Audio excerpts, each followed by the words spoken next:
اعوذ باللہ من الشیطان الرجیم بسم اللہ الرحمن الرحیم۔ عزیزان من، آج اکتوبر 1975 کی 5 تاریخ ہے اور درس قرآن کریم کا آغاز سورہ الکہف کی آیت 23 سے ہو رہا ہے 18/2-3۔ جیسا کہ آپ کو یاد ہوگا، سابقہ آیات میں قصہ چلا آ رہا تھا اصحاب کہف کا، ان مجاہد نوجوانوں کا جو خدا کی کبریائی کو بلند کرنے کے لیے اٹھے۔ مخالف قوتوں نے ان پر زندگی دوبر کر دی تو انہوں نے اپنی اسٹریٹجی کے طور پر کچھ وقت کے لیے ایک غار میں پناہ لے لی۔ وہ بات تو ساری پیچھے بیان ہوتی چلی آ رہی تھی۔ بہرحال پھر اس کے بعد وہ باہر آئے، ان کی پارٹی کو کامیابی ہوئی، اور پھر جیسا کہ ہوتا ہے کچھ عرصے کے بعد ان کی مزاروں کو پرستشگاہ بنا دیا گیا، اس پہ مجاور بیٹھ گئے۔ اب وہ جو لوگ بھی وہاں جاتے بجائے اس کے کہ ان کے یہ کارنامے بیان کیے جاتے کہ انہوں نے کس طرح باطل کی قوتوں کے خلاف جہاد کیا اور اس میں اپنی جان تک دے دی، وہ باتیں وہاں یہی چھڑتی رہی کہ ان کی تعداد کتنی تھی، وہ کتنے تھے، 3 تھے، 5 تھے، 7 تھے، کتا ان کا 8واں تھا۔ یہ ساری چیزیں جتنی بھی ہیں، جو کچھ مزاروں میں داستانیں بیان ہوتی ہیں، اس قسم کی وہ داستانیں بیان ہونے لگ گئیں تو بس وہ مزار جو تھے مقبرے ان کے پرستشگاہیں بن گئیں۔ قرآن کہتا ہے کہ یہ ہوتا ہے، دین جب مذہب میں تبدیل ہو جاتا ہے تو یہ چیزیں باقی پہ رہتی ہیں۔ تو کہا یہ کہ ان کو اس کا یقینی طور پہ اس کا بھی علم نہیں ہے، یہ بھی یوں ہی تاریکیوں میں تیر تکا چلانے والی باتیں ہیں جو کر رہے ہوتے ہیں۔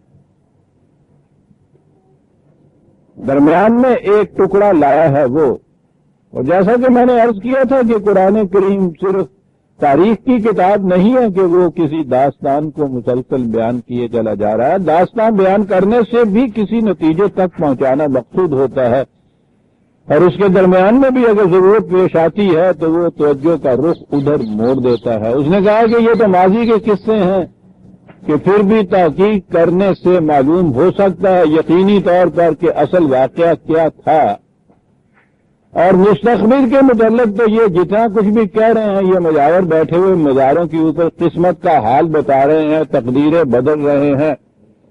وہ لوح و قلم سے خود ہی ان کی پیشانیوں کے اوپر ان کی قسمتیں لکھ رہے ہیں۔ ان کو کہا کہ یہ چیزیں جتنی بھی ہیں مستقبل کے متعلق جو کچھ یہ باتیں کرتے ہیں، اس کی تو کیفیت یہ ہے کہ وَلَا تَقُولَنَّ لِشَيْءٍ إِنِّي فَاعِلٌ ذَلِكَ غَدًا۔ انسان یہ بھی یقینی طور پہ نہیں کہہ سکتا کہ میں کل کیا کروں گا۔ کسی دوسرے کے متعلق یہ کہنا کہ یہ 10 برس کے بعد کیا ہو جائے گا، یہ تو بہت دور کی بات ہے۔ کسی کام کے ہونے کے لیے اتنے عناصر کا ہونا ضروری ہے، اتنی شرائط کا پر کرنا ضروری ہے کہ وہ ایک دن پہلے بھی انسان یہ کچھ نہیں کہہ سکتا کہ فی الواقع یہی حالات کل بھی رہیں گے جن میں میں یہ کچھ کروں گا۔ انسان کے علم کی تو کیفیت یہ ہے۔ کہا کہ یہ چیز جو ہے یہ اس یقین کے ساتھ آج خود نہیں کہنی چاہیے، اور آگے ٹکڑا آتا ہے۔ وہ آپ کو معلوم ہے کہ یہ مشیت خداوندی کے متعلق بڑی تفصیلی بحثیں ہمارے درس میں گزر چکی ہیں، اور میری کتاب التقدیر میں اس کے متعلق بڑی تفصیل سے میں نے لکھ دیا ہے۔ اور پھر وہی چیز جو اس سے پہلے بھی آ چکی ہے، وہ انشاءاللہ والی بات جو ہمارے ہاں ہے، تو ہمارے ہاں تو آپ کو معلوم ہے نا کہ اب یہ انشاءاللہ کہاں بولا جاتا ہے، جہاں پہلے ہی من میں چور ہو کہ میں نے کرنا نہیں ہے، اور اتنی جرأت اخلاقی نہ ہو کہ یہ کہہ دے کہ ہاں صاحب میں نہیں آؤں گا، میں نہیں کروں گا، کہ ہاں صاحب ٹھیک ہے میں آؤں گا انشاءاللہ۔ اور اب تو یہ اتنا مذاق ہو گیا ہے کہ اسی وقت میں منہ پہ کہہ دیتے ہیں کہ میں پکی بات کرو گے، آؤ گے یا نہیں آؤ گے، یہ انشاءاللہ والی بات چھوڑو درمیان میں۔ اور اگر اس کو اوریجن بھی لیا جائے سیریسلی بھی وہ کہہ رہا ہو تو میں سمجھتا ہوں کہ اس سے زیادہ اعتراف شکست اور کوئی ہے ہی نہیں کہ ذمہ داری جو ہے وہ لوٹا دی جائے خدا کی طرف، کہ وہ چیز تو کی نہ جائے خود اور کہا یہ جائے کہ بھئی میں نے تو وہ انشاءاللہ کہا تھا، نہیں ہوا تو وہ خدا نے نہیں چاہا، نہیں ہوا میں تو ذمہ دار نہیں ہوں۔ یہ یاد رکھیے، یہ جتنے غلط باطل نظریات و اعتقادات بنتے ہیں یہ صرف جہالت نہیں ہوتی، جہاں سے یہ جہالت کہیں بعد میں تو لوگ جہالت کی بنا پہ ہی ایسا کہتے ہیں، ان کو معلوم نہیں کہ اوریجنلی یہ چیز جس کسی نے کہی تھی وہ بڑی مکاری تھی اس کے اندر، کہ وہ کرے تو خود نہ، جو وعدہ کیا گیا ہے اسے پورا تو خود نہ کرے، اور کہے یہ کہ صاحب دیکھیے میں نے تو اس لیے یہ شرط لگا دی تھی انشاءاللہ اگر اللہ کو منظور ہوا تو یہ ہوگا، نہیں ہوا تو یہ اللہ کو منظور نہیں تھا، فہم میں تو بڑی ذمہ ہوں اس لیے۔ اور یاد رکھیے کہ ہر وہ بات جس میں آپ اپنی ذمہ داری قبول کرنے سے اعتراض برتتے ہیں، گریز برتتے ہیں، فرار کی راہ اختیار کرتے ہیں، سب سے بڑی معصیت یہ ہوتی ہے خدا کے حضور۔ یہ یوں ہی مذاق کی بات نہیں ہے کہ یوں ہی انشاءاللہ کہہ کے ٹال دیا، خدا کو منظور نہیں تھا صاحب، اور اس کے بعد تو آپ کے ہاں یہ تو مسلمات میں سے ہو گئی نا کہ وہی ہوتا ہے جو منظور خدا ہوتا ہے، چل بھائی کوئی ذمہ داری نہ رہا صاحب، مرضی ہے مولا برہمہ اولا، چلیے صاحب خدا نے ایسا چاہا ہی نہیں۔ یعنی آپ یہ دیکھا اس کے اندر کہ اوریجن کہاں سے یہ بات چلی تھی، ذمہ داری سے فرار کی راہیں، اور جیسا آپ کو اب معلوم ہے ذمہ داری سے فرار کی راہ اختیار کرنا تو قرآن نے ابلیس کا مقام بتایا ہے نا، اور کہا ہے کہ جو ایسی ذہنیت لیے ہوئے ہو اس کی کبھی اصلاح ہو ہی نہیں سکتی، جسے کہتے ہیں نا ہمیشہ کے لیے راندہ درگاہ ہو جاتا ہے۔ وہ کوئی بات ایسی نہیں تھی کہ اللہ میاں کو بڑا غصہ آ گیا اور اس نے یہ کہہ دیا کہ جاؤ نکل جاؤ نکال دو مارو جوتے اس کو، سوال نہیں ہے۔ جو شخص ذمہ داری قبول نہیں کرتا، اس کا اعتراف نہیں کرتا کہ اگر یہ نہیں ہوا تو میں ذمہ دار ہوں، یہ کیا ہے تو میں نے کیا ہے، جو اس کا اعتراف نہیں کرتا ذمہ داری کسی دوسرے کے اوپر ڈالتا ہے اس کی اصلاح نہیں ہو سکتی۔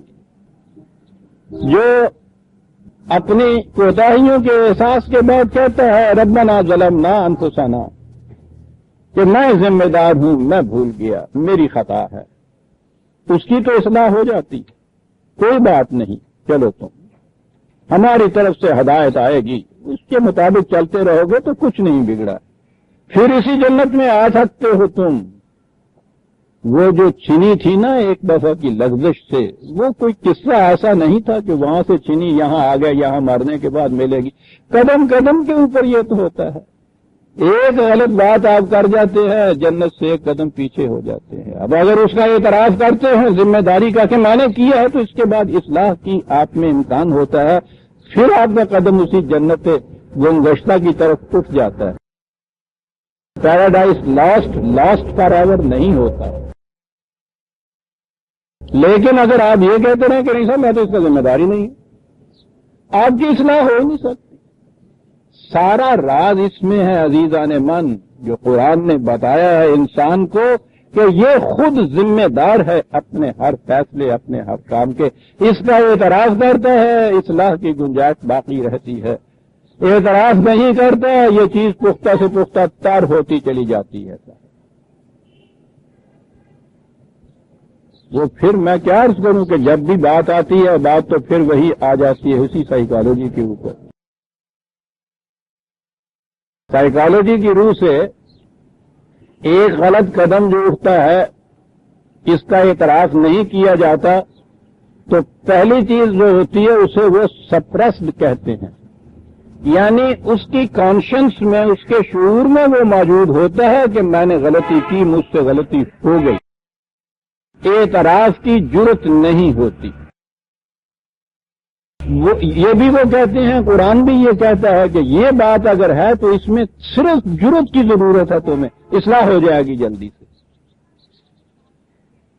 یہ چیز آپ کے ہاں کے اب سائیکو اینالیسسٹ اس چیز پہ پہنچے ہیں، قرآن کے حقائق کی شہادتیں کہاں سے ہمیں مل رہی ہیں۔ وہ یہ کہتے ہیں کہ اگر کچھ عرصہ اس پہ گزار دیا جائے تو وہ پھر سپریس سے ریپریسڈ ہو جاتا ہے. وہ شعور نفس شعوریہ کی بجائے غیر شعوریہ انکانشیس مائنڈ کی گہرائیوں میں چلا جاتا ہے اور اسی کو کہتے ہیں بھول جاتا ہے پھر آدمی اسے. تو اس کی تو اصلاح کا سوال ہی پیدا نہ ہو. وہ اب یاد ہی نہیں رہا آپ کو، جسے آپ کہتے ہیں یاد نہیں رہا ہمیشہ. بات اور ہوتی ہے وہ وہاں چلا گیا ہوتا ہے. وہاں جب یہ چیز پہنچتی ہے تو وہ جو بھی معصیت آپ سے ہوئی تھی، غلطی ہوئی تھی، خطا ہوئی تھی، وہ اس طرح سے آپ کو اگر یاد نہیں رہتی، جو آپ کے الفاظ ہیں یاد نہیں رہتی، یعنی ریپریسڈ ہو گئی ہے، تو وہ مٹ تو نہیں جاتی، اس کا نقش زائل تو نہیں ہو جاتا. یہ نہیں کہ اس کا اثر ہی باقی نہیں رہتا، گئی آئی بات ہو گئی. ہم تو یہ سمجھتے ہیں نا کہ بھول جائے گئی آئی بات ہوگی. وہ یہی تو ہیں، وہ وہاں جمع شدہ نقوش کے جو باہر ابھریں گے تو آپ کا اعمال نامہ بن کے سامنے آئیں گے. یہ چیز ہے جہاں تک آپ کا یہ انفس کا علم یہاں تک پہنچتا ہے.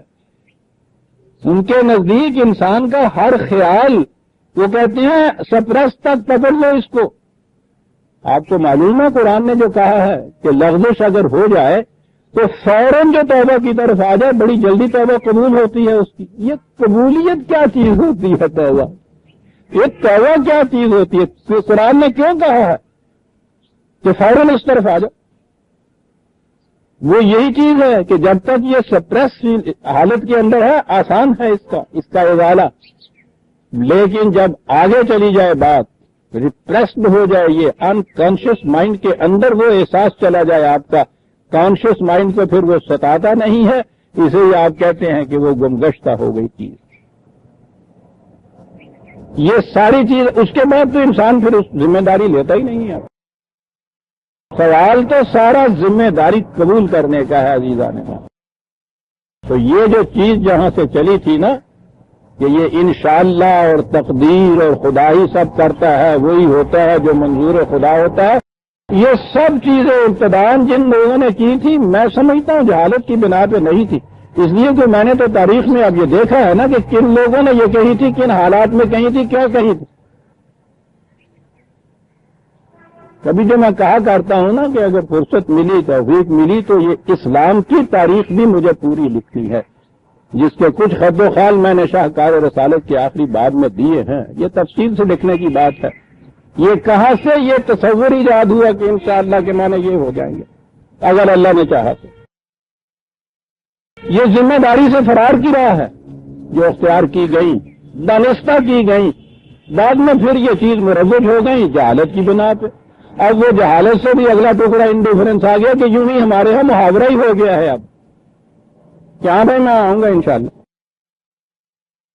یہ بڑی گہری چیزیں عزیزان من، انسانی کردار پہ ان کا بہت بڑا اثر پڑتا ہے. یہ جو چیز ہے شاہ کے معنی جو ترجمہ ہم نے کر دیا نا کہ اگر اللہ نے چاہا تو بس یہ چاہا والی بات نے وہ ہر چیز جو سی اس کو الٹ کر دی. بات یہ ہے جو وہ کہتا ہے شاہ کے معنی ہے قانون خداوندی کے مطابق. یا یہ معنی ہے کہ یہ بات یقینی طور پہ تم نہیں کہہ سکتے کہ میں یہ ضرور کروں گا، الا وجود اس کے کہ یہ کہو کہ اس کے ہونے کے لیے جو قانون خداوندی نے شرائط عناصر اور کنڈیشنز مقرر کی ہیں اگر وہ فلفل ہو گئیں تو یہ یقیناً ہو کے رہے گا. یہ تو یقینی چیز ہے جو کہا جا رہا ہے. انشاءاللہ دونوں معنی ہیں. میں گرامر میں نہیں جانا چاہتا، ورنہ ان اور ان کے اگر میں معنی آپ کو بتاتا تو یہ اس کے مطابق ہے جو میں کہہ رہا ہوں، اپنی طرف سے نہیں کہہ رہا بھاشا خدا نہ کرے خدا نہ کرے. قرآن کو سامنے رکھ کے اپنی طرف سے کہنا یہ تو اتنا بڑا شرک ہے جو کبھی بھی معاف نہیں ہو سکتا. یہ ساری چیزیں قرآن میں ہیں، یہ ساری چیزیں عربی زبان میں ہیں. ایک تو حتمی طور پہ وہ یہ کہتا ہے انشاءاللہ کے معنی، چونکہ یہ چیز آج وہ کہتا ہے اگر کہنا ہے تو یہ یقینی چیز ہے، یہ ان کے معنی یہاں چونکہ کیا آئیں گے. چونکہ یہ چیز ان قوانین کے مطابق ہے جو میں کہہ رہا ہوں، قوانین خداوندی کے مطابق ہے، اس لیے ہو کر رہے گا. یہ ہے انشاءاللہ. اور اگر مستقبل کے متعلق آپ نے یہ چیز کہنی ہے جن میں ابھی آپ یہ بالیقین نہیں کہہ سکتے کہ وہ ساری شرائط پوری ہو جائیں گی، تو یہ کہیے یہ کہ اگر یہ تمام شرائط جو قانون خداوندی نے اس کی کامیابی کے لیے مقرر کی ہوئی ہیں وہ پوری کی پوری ہو گئی اگر، تو یقیناً یہ ہو جائے گا۔ آپ نے دیکھا بات کہاں سے کہاں جا پہنچی۔ اب آپ کا کام یہ ہے کہ وہ جو اس کے لیے شرائط اور عناصر اور کنڈیشنز اور حالات اور قواعد مقرر کیے ہیں قانون مشیت خداوندی نے، یہ قانون مشیت کہیے، خدا کا بنایا ہوا قانون، یہ چاہنا جو ہے نا ہمارے ہاں کا، یہ بات نہیں ہے خدا کے ہاں کی۔ یہ چاہنا کی بات تو آپ کے دور ملوکیت شہنشاہیت کیا، اب اس نے یہ چاہا یہ ہو گیا، گھڑی میں دوسرا چاہا وہ ہو گیا، صاحب چاہا نہیں، قانون مشیت۔ تو یہ چیز حتمی طور پہ تم آج نہیں کہہ سکتے کہ بہت سے شرائط اور عناصر ہوں گے جو خارج میں بھی ہوں گے، ان کے متعلق تم ابھی نہیں کچھ کہہ سکتے۔ یہ بات کہو کہ اگر یہ حالات سارے قانون خداوندی کے مطابق ہوئے تو یقیناً یہ ہو کے رہے گا، کیونکہ میں تو قانون خداوندی کے مطابق کروں گا۔ اگر کل صبح یہ ہو گیا کہ لکڑیاں بھی ہوئی اور ماچس بھی ہوئی اور چولہا بھی ہوا وقت پہ، اور یہ کچھ ہوا تو ہو نہیں سکتا کہ پھر ماچس جلاؤں اور لکڑی میں جلاؤں اور وہ آگ جلے اور پانی گرم نہ ہو۔ پانی گرم ہو کے رہے گا بشرطے کہ یہ ہے انشاءاللہ، بشرطے کہ آگ جلانے کا سامان وہاں میں نے مہیا کر لیا، اور اگر یہ نہیں ہوا کل وہ پانی گرم تو اس کے لیے یہ ہے کہ تم نے یہ سامان مہیا نہیں کیا تھا۔ کہو میں نے یہ سامان مہیا نہیں کیا تھا، یہ ہے کہ مشیت میں نہیں تھا جسے آپ کہتے ہیں۔ مشیت جو چاہتی تھی کہ یہ چیزیں پوری کرو تو آگ جلے گی، مجھ سے یہ نہیں ہو سکی، اس لیے آگ نہیں جلی، اس لیے پانی گرم نہیں ہوا، اس لیے میں آپ کو چائے نہیں پلا سکتا۔ ساری لی نا ذمہ داری آپ کو۔ اور اگر یہ چیز تھی کہ میں تو ہر طرح سے تیار تھا صاحب، اللہ ہی کو منظور نہیں تھا تو پھر کیا کیا جائے صاحب، چل میں بات اس میں یہی ہوئی کہ آپ درمیان میں سے نکل رہے ہیں۔ یہ ہے ملخص قرآن کی تعلیم کا عزیزان نے۔ اب یہاں یہ صورت ہو گئی، عام ترجمہ سنیے کہ یہ انہی آیتوں کا ترجمہ، کہ یہ نہ کہو بالکل کہ میں ایسا کل کروں گا، اس کے یہ کہو کہ اگر اللہ کو منظور ہوگا تو یہ ہوگا۔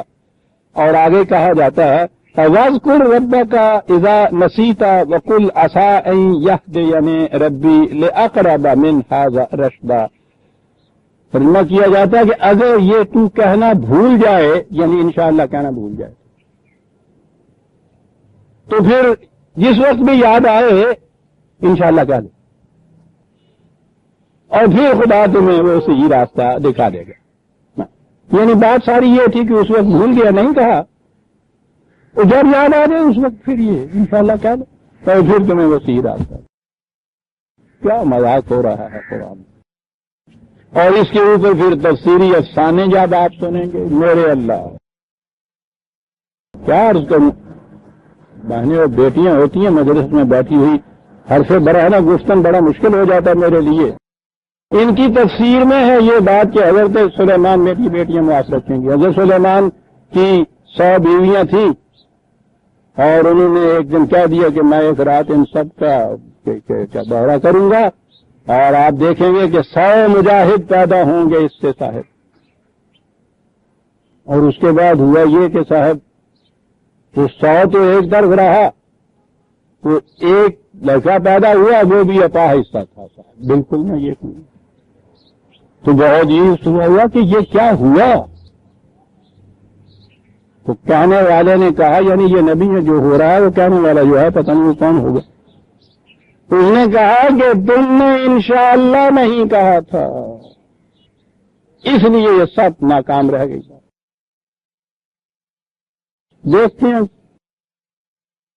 کہ وہ ایک اپنے ذہن کے یا نقل یا جھوٹ کو ثابت کرنے کے لیے تیرے نشتر کی زد شریان کیسے نات یہاں تک ہے، نہ خدا بچتا ہے ان کے نشتروں سے، نہ اس کے رسول بچتے ہیں اس کے نشتروں سے۔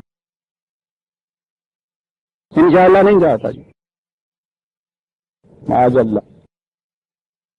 بات صاف ہے، بجوز اس کے کہ وہ تمام شرائط پوری ہوں، وہ تمام سامان پورا ہو جائے کہ جو اس مقصد کے لیے مشیت قانون خداوندی نے مقرر کیا ہوا ہے یہ ہو جائے تو ہوگا۔ اور اگر فرض کرو کہ ان میں سے کوئی ایسی بات ہے کہ جو تم بھول گئے ہو وہ نہیں ہوئی، تو اس کے معنی ہے کہ اس کے بعد جب بھی وہ یاد آئے کہ یہ رہ گئی تھی اس وقت اسے پورا کر لو، اس کے بعد پورا ہو رہا ہے۔ عسیٰ ان یہدینی ربی لاقرب من ھذا رشدا، وہ اس وقت بھی اگر تمہیں یاد آ جائے اور وقت ابھی ہو اس کا تو وہ کر لو، تو اس وقت بھی خدا تمہیں کامیابی کا راستہ پھر سے دکھا دے گا۔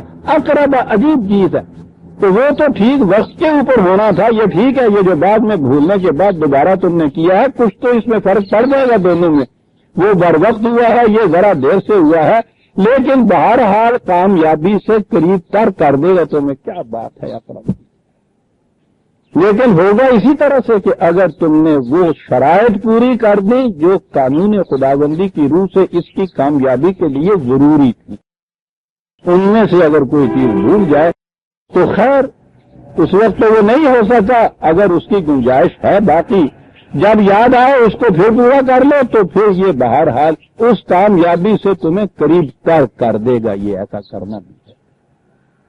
یہ کل کی بات بتائی، پھر بات وہی داستان کی چلی آئی کہ وہ پھر یہ باتیں کرتے ہیں وَلَبِثُوا فِي كَهْفِهِمْ ثَلَاثَ مِائَةٍ سِنِينَ وَازْدَادُوا تِسْعًا۔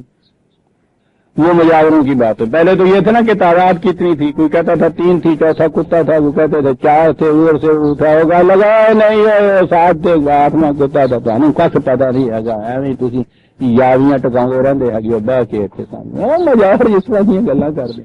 یہ قصہ چھڑتا ہے کہ یہ ہوتا ہے کہ جی وہ اس غار میں 300 سال تک رہے تھے اس غار کے اندر۔ ہاں اب وہ تو کرامت تو بنانی ہے نا، عجوبہ تو پیدا کرنا ہے، اس کے بعد تو وہ زیب داستان نہیں رہتا نا، افسانہ نہیں بنتا پھر وہ۔ یہ پھر بات ہے کہ جی وہ 300 سال تک اس غار کے اندر اسی طرح سے رہے، سوئے ہوئے رہے، نہ کچھ کھایا نہ پیا، سوئے ہوئے 300 سال تک غار میں رہے۔ ادھر سے اس نے کہا کہ نہیں ٹھیک نہیں کہہ رہے، 9 اور اس میں اضافہ کرو، وزدادوا تسعا، 309 سال رہے۔ چاہیے یہ اور بڑے لال بوجھا پھر بولے کہ یہ باتیں جو ہیں یہ پھر ہوتی ہیں وہاں۔ حضور سے کہا کہ ممکن ہے یہی سوالات یہ تم سے بھی کرنے لگ جائیں کہ وہ کتنے تھے اور کتنے سال رہے۔ کہا کہ یہ باتیں کیا ہے، قل اللہ عالم بما لبثوا لہ غیب السماوات والارض، یہ کوئی ایسی بات ہے ہی نہیں، مجھے اس کا علم نہیں ہے اور نہ ہی کوئی اہمیت ایسی حاصل ہے کہ اس کی اب میں تحقیق کرتا پھروں۔ وہ خدا کے علم میں ہے، وہ جانتا ہے غیب السماوات والارض جو کچھ بھی ہے۔ اب صرف وہی واسمع، بہترین دیکھنے والا، بہترین سننے والا۔ اصل چیز یہ ہے جس کے لیے یہ داستان بیان کی جا رہی ہے، وہ یہ کہ ما لہم من دونہ من ولی ولا یشرک فی حکمہ احدا۔ بات یہ جس کے لیے ساری داستان بیان ہوئی ہے یہ کہ خدا کی حکومت میں کسی اور کو شریک نہیں کیا جائے گا۔ یہ تھا وہ دعویٰ جس کو لے کے یہ نوجوان اٹھے تھے، اور اس کا انجام یہ چیز تھی کہ وہ جو اس کے خلاف چلنے والے اپنے اقتدار اور حکومتوں کے دائی تھے انہیں شکست ہوئی اور کوئی ان کا حامی و ناصر نہ ہوا، اور یہ جو کہنے والے تھے کہ ہم اس کی حکومت میں اقتدار میں کسی کو شریک نہیں کرتے، یہ تھے جو کامیاب ہو کے رہے۔ کہا یہ ہے بات جہاں تک پہنچاؤ ان کو، یہ کس سے کیا ہے کہ کتنی تعداد تھی اور چوتھا کتا تھا اور کتنے سال رہے اور کہاں سے کھایا کہاں سے پیا، سوال یہ نہیں ہے۔ بات وہاں یہ کہو کہ وہ مقصد کیا تھا جس کو یہ لے کے اٹھے تھے، انجام اس کا پھر کیا ہوا، یہ بات بتاؤ ان سے۔ اور یہی چیز ہے جس کے لیے اس قسم کے قصے ہم بیان کرتے ہیں۔ وَاتْلُ مَا أُوحِیَ إِلَيْکَ مِنْ کِتَابِ رَبِّکَ، اس مقصد کے لیے تم یہ قرآن ان کے سامنے پیش کرو. کیا مقصد ہے؟ وَلَا يُشْرِكُ فِي حُكْمِهِ أَحَدًا. ایک ہی ملخص ہے قرآن کی تعلیم کا عزیزان من. شرک کے یہاں معنی واضح ہو جاتے ہیں، ایسے صاف معنی ہوتے ہیں کہ اس میں گنجائش ہی نہیں کسی قسم کی تعویل کی یا اور تشریح و تفسیر کی. لا یشرک فی حکمہ احدا، وہ اپنے حق حکومت میں کسی اور کو شریک نہیں کرتا. اقتدار اعلیٰ صرف اس کو حاصل ہے، سورنٹی اسی کو بلانگ کرتی ہے سر، کسی کو شریک نہیں کرتا. اس میں اگر کوئی شریک ہو تو یہ شرک ہو جائے گا. یہاں یہ کہا ہے 4 ہی آیتیں اسی صورت میں آگے جا کے وہ آخر میں ہے 110 آیت جو ہے بڑی عجیب چیز ہے. یہاں کہا ہے وَلَا يُشْرِكُ فِي حُكْمِهِ أَحَدًا. یہ حکم کا لفظ یہاں آیا نا، اپنی حکومت اور اقتدار میں کسی اور کو شریک نہیں کرتا. وہاں یہ کہا ہے کہ وَلَا يُشْرِكْ بِعِبَادَةِ رَبِّهِ أَحَدًا. اپنے ترجمہ یوں ہو، اپنے رب کی عبادت میں کسی کو شریک نہ کرو. اب یہاں لفظ عبادت ہے، وہاں لفظ حکم ہے، تو قرآن تو خود اپنے معنی آپ کرتا ہے. یہاں اس نے خود بتا دیا کہ عبادت کے معنی ہم تو حکومت ہے، عبودیت اختیار کرنے کے معنی محکومیت اختیار کرنے کے. ورشپ نہیں اس کے معنی، پرستش نہیں، پوجا نہیں، بندگی نہیں. ایک ہی صورت میں 2 آیتوں میں بات واضح کر دی. لا یشرک فی حکمہ احدا، وہ اپنے حق حکومت میں کسی کو شریک نہیں کرتا. اور آخر میں آ کے یہ حکم دیا ان لوگوں کو فمن کان یرجو لقاء ربہ فلیعمل عملا صالحا ولا یشرک بعبادۃ ربہ احدا. اپنے رب کی عبادت میں کسی کو شریک نہ کرے. لفظ عبادت جو میں کہہ رہا ہوں تو عبودیت کے تو معنی محکومیت ہیں. خود قرآن کی 2 آیتیں ویسے کر رہی ہیں، ایک جگہ عبادت کا لفظ ہے، ایک جگہ حکم کا لفظ ہے. عبادت کے معنی ہی حکم ہے. کہا یہ تھی وہ بات جس کے لیے وہ اٹھے تھے، اور یہ ہے وہ چیز جو تم انہیں ان کے سامنے یہ کتاب پیش کرو. یہی ہے تعلیم جو ملتی چلی آ رہی ہے. لا مبدل لکلماتہ، جس میں کوئی تبدیلی نہیں ہوتی. اور جو ایسا نہیں کرتے وَلَن تَجِدَ مِن دُونِهِ مُلْتَحَدًا. ٹھیک ہے، جو اس میں شرک برتے گا برت کے دیکھ لے، اس کو کہیں پناہ نہیں مل سکتی دنیا کے اندر. انسانوں کو عزیزان ایمان آپ حق حکومت دے دیجئے اور پھر کیجئے ذرا ان کی مرضی کے خلاف، پھر دیکھیے کہیں پناہ ملتی ہے آپ کو؟ پناہ نہیں مل سکتی. یہ ہے سارا ملخص قرآن کی تعلیم. اب نبی اکرم صلی اللہ علیہ وسلم سے آپ کی گفتگو ہو رہی ہے، آپ کی وساطت سے ہمیں یہ سب کچھ کہا جا رہا ہے. حضور سے یہ کہا کہ یہ بات تو کہہ دی ہے وَلَا یُشْرِکُ فِی حُکْمِهِ أَحَدًا. یہ ہم نے کہا ہے کہ اس میں کسی اور کو شریک نہ کرنا. کہنے کے تو 4 لفظ ہیں، لیکن کہا مرحلہ بڑا جانگداز ہے، بڑا صبر آزما ہے. یہ جو انسانوں نے مختلف قسم کے اقتدارات اپنے ہاتھ میں لے رکھے ہیں، کون چھوڑے گا آسانی سے؟ بت پرستی کا چھڑا دینا تو کچھ مشکل نہیں، جہالت ہوتی ہے. تھوڑا سا علم سامنے لے آئیے، وہ خود بخود چھوٹ جاتی. ہندوستان کے اندر تو کوئی پیغمبر نہیں اس زمانے میں آیا جس نے آ کے یہ ہندوؤں جیسا بت پرست ہندوؤں جیسی قوم، یعنی ان کے ہاں کا سب سے بڑا دانشور انٹلیکٹ لیڈر گاندھی، جو دنیا کے اسٹیٹس مین میں اتنا اونچا مقام رکھتا تھا، یہ اس کی یہ کیفیت ہی نہیں تھی جو میں نے خود دیکھی کہ صبح اٹھ کے وہ کس طرح سے توف تو ہوندے ہے گے وہ اپنے بکس وچوں کڑتا ہوں سی، وہ بھی، اور اس کے بعد مورتی بھی ہاتھ جوڑتا تھا. یہ اس کا قول ہے کہ میں سناتن دھرمی ہندو ہوں، میرے روئے میں ایک بت کی پرستش لکھی ہوئی. آج وہ پورا انڈیا جو ہے اس میں وجود ان قبائل کے کہ جو وہ نیچے کے پست ہیں، یا ان براہمنوں کے کہ جن کا یہ پروفیشن ہے، وہاں بت پرست رہا ہی کوئی نہیں. یہ تو علم کی بارگاہ خود ان چیزوں کو دور کر دیتی ہے. اسی لیے آپ کو معلوم ہے کہ جب حضرت موسیٰ علیہ السلام چند دنوں کے لیے جماعت سے باہر تشریف لے گئے، بھائی سے کہا گیا، بھائی بھی پیغمبر تھا، کہ میری عدم موجودگی میں نگاہ برداشت کرنا اس کی، نئے نئے یہ لوگ ادھر لائے ہیں، ہم پتہ نہیں کس وقت یہ کیا کر بیٹھے، کڑی نگرانی ان کی رکھنا۔ مختصر قصہ یہ کہ وہ ادھر گئے، ادھر وہ سامری نے ان کے ہاں انہی کے زیوروں سے انہی کے لیے ایک بت بنایا۔ یہ آپ ہی کے پیسوں سے یہ سارے مقبرے بنتے ہیں، اور یہ جو وہاں کا مجاور ہوتا ہے نا، وہ تو 4 پیسے بھی اس گلے میں خود نہیں ڈالتا، گاڑیاں جوتیاں تھوڑے سے روپیے نہیں ہوتی۔ وہ سامری نے، یعنی قرآن عجیب چیز 2 لفظوں میں کہا جاتا ہے کہ اپنے پلے سے کچھ نہیں، اسی کام کا زیور لیا اور اسے کہا یہ کہ تو یہ آ جو لدیا پیا ہے جی کن تے پٹ نہیں آئے ہوئے ہے نے پاپا کی ڈنڈیاں تھی کچھ وہ ہم خو نال لبالے گوشت جسے کہتے ہیں، پٹ پائے سونا جو تنا نہیں کھائے، انہوں نے لایا نا کڑیوں نے، وہ سارا انہوں کو لہا لیا۔ ہماری بیٹیوں کی تو ہے ہی نہیں، ہم نے اتروانا کیا یہ اتار کے یادی زیادہ مانگنا اور اسی کا بت بنا دیا۔ کیا بات ہے قرآن کی، اور خود دیکھ رہے ہیں کہ ہمارے یہ دیوروں سے یہ سارا ہمارے سامنے بنایا ہے اور اس کے سامنے سیدھا کیا جا رہا ہے۔ بہرحال حضرت موسیٰ واپس آئے، انہوں نے آن کے دیکھا کہ بت پرستی ہارون بیٹھے ہوئے ہیں، بڑے چلائے بڑے چلائے، اور اس بات بھائی سے کہا کہ میں تاکید کر کے تمہیں کہا تھا، کیا کیا تم نے؟ یہ دیکھا نہیں۔ نے کہا بات سن لو آسانی سے، کہنے لگے میں بھی دیکھ رہا تھا کہ یہ کر رہے تھے، میں نے بھی کوشش کی، میں نے دیکھا یہ کہ یہ کہنے سے ان کے اندر 2 پارٹیاں بن رہی ہیں، کچھ تو وہ ہیں کہ جو میری بات مان لیں گے، کچھ وہ ہیں جو سامری کی بات مانیں گے، اور ان میں پڑ جائے گا تفرقہ۔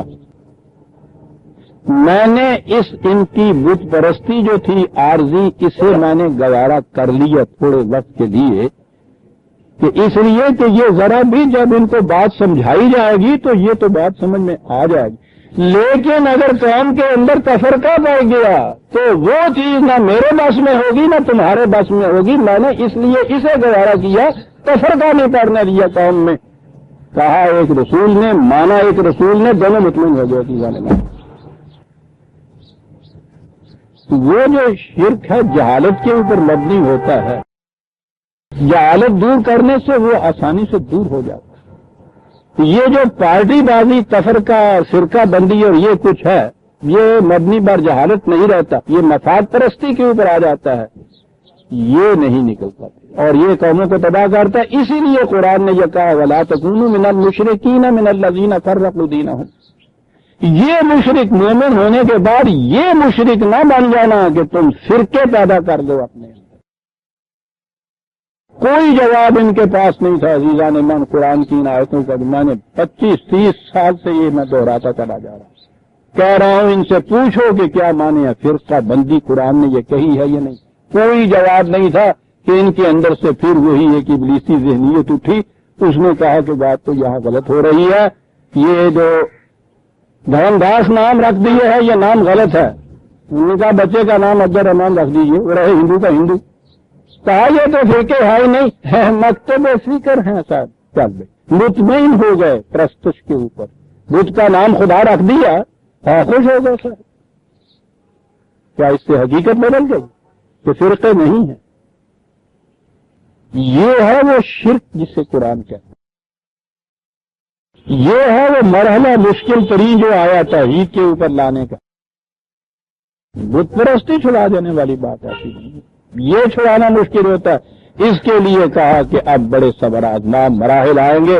وَاصْبِرْ نَفْسَكَ مَعَ الَّذِينَ يَدْعُونَ رَبَّهُمْ بِالْغَدَاةِ وَالْعَشِيِّ يُرِيدُونَ وَجْهَهُ وَلَا تَعْدُ عَيْنَاكَ عَنْهُمْ تُرِيدُ زِينَةَ الْحَيَاةِ الدُّنْيَا وَلَا تُطِعْ مَنْ أَغْفَلْنَا قَلْبَهُ عَنْ ذِكْرِنَا وَاتَّبَعَ هَوَاهُ وَكَانَ أَمْرُهُ فُرُطًا۔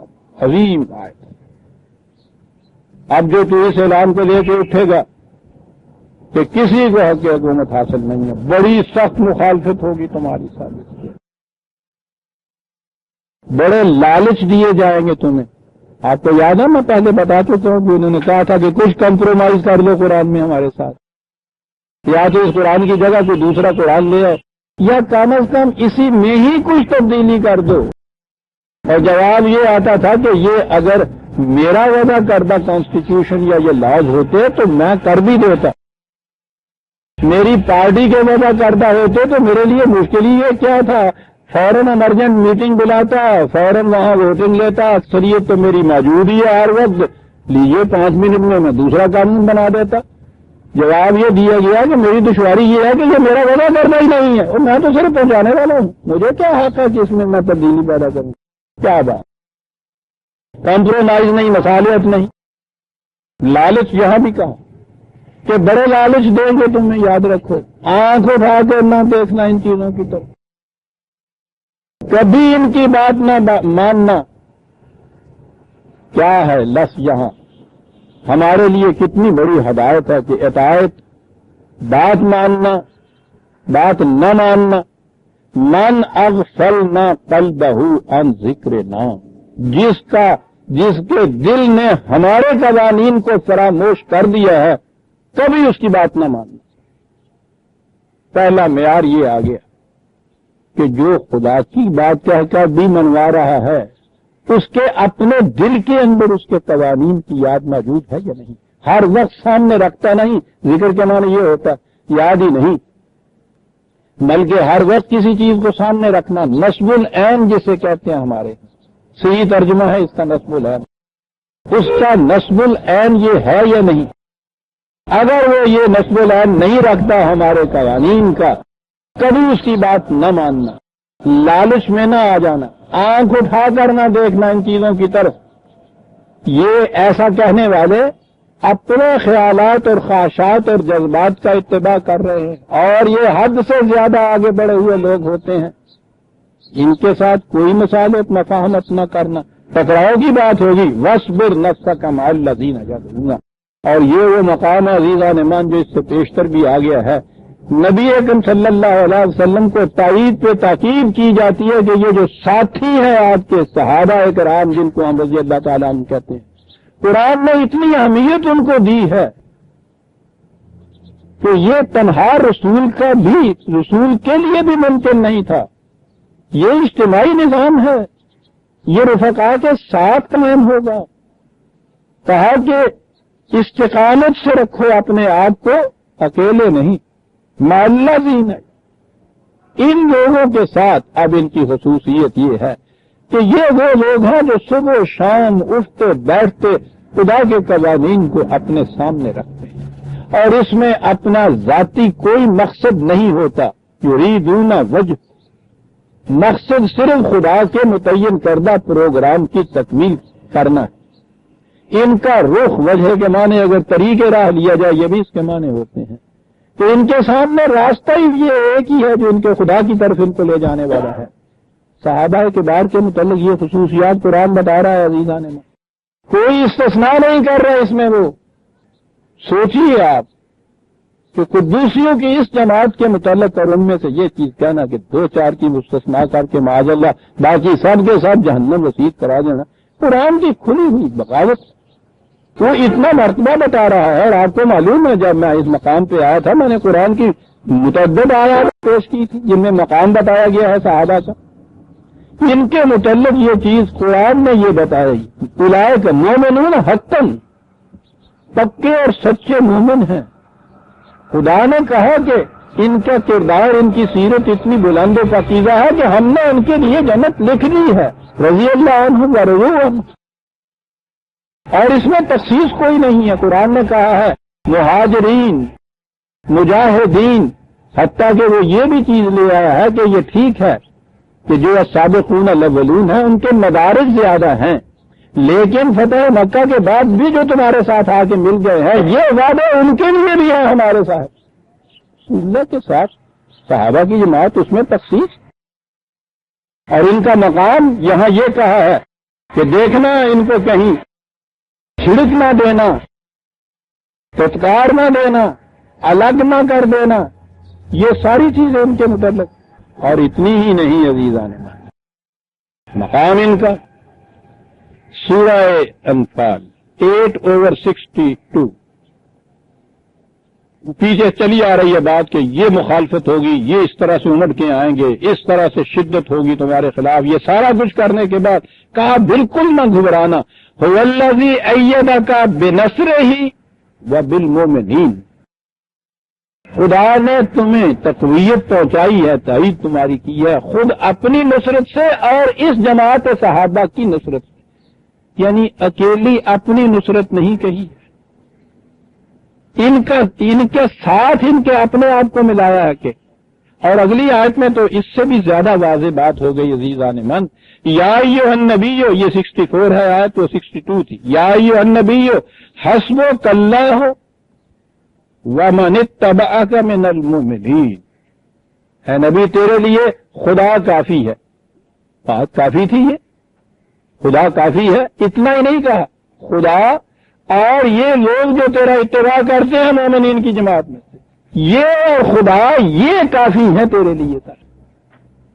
دیکھتے ہیں مقام ان کا کیا ہے ان ساتھیوں،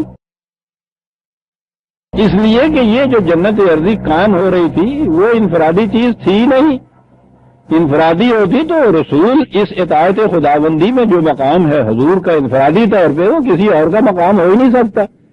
اگر یہ چیز اکیلے کسی کی کرنے کی ہوتی خانقاہوں میں، خلوت میں اور زاویوں میں مسلوں کے اوپر بیٹھ کر، تو رسول کافی تھے اس کے لیے۔ رسول اللہ سے کہا جا رہا ہے صلی اللہ علیہ وسلم کہ تیرے لیے خدا اور یہ جماعت صحابہ یہ ہیں کافی، مل کے دونوں، کیونکہ اس کے لیے کہا گیا کہ فادخلی فی عبادی وادخلی جنتی، میرے بندوں کی جماعت کے اندر شامل ہو پھر جنت کے اندر قدم رکھ سکتا ہے۔